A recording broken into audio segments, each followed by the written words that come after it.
लाडकी बहीण योजना ही महत्त्वाची आणि खुशखबरीची योजना आहे. आता लाडक्या बहिणींसाठी महत्त्वाची खुशखबर घेऊन आलेली आहे. आदिती तटकरे यांनी 14वा हप्ता हा वाटप करणे सुरू केलेला आहे आणि खुशखबर निधीत वाढही झालेली आहे. म्हणजेच की लाडक्या बहिणीच्या खात्यामध्ये अगोदर ₹1500 ॲड होत होते. आता ₹3000 ॲड होणार.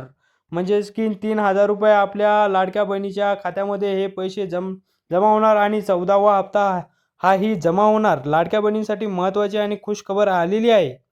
तरी लाडक्या बहिणींनी आता आपल्या काही अडचणी सांगितलेल्या आहे आणि लाडक्या बहिणीच्या खात्यामध्येही हे पैसे लवकरच जमा होणार आहे. लाडक्या बहिणीच्या काही अडचणी आहेत आणि त्या अडचणी म्हणजेच की आपल्या खात्याशी आधार कार्डचा नंबर लिंक नसेल किंवा मोबाईल नंबर लिंक नसेल, याबद्दल त्यांच्या अडचणी असून आपल्या खात्यामध्ये हे पैसे पडणार नाहीत याचाही त्यांना म्हणजेच की शंका येत आहे आणि ही शंका आता दूर करू आणि हे शंका म्हणजेच की ₹2,10,00,000 हे पैसे मिळणार आहे आणि महिलांनाही वाटप होणार आहेत. ही आशंका नसलेला एक प्रश्न आहे. तरी लाडक्या बहिणींनी आता महत्त्वाची बातमी घेऊन ही लक्षात घेऊन आपल्या कमेंट बॉक्समध्ये आपल्याला काही प्रॉब्लेम येत असतील ते नक्की नोंदवा.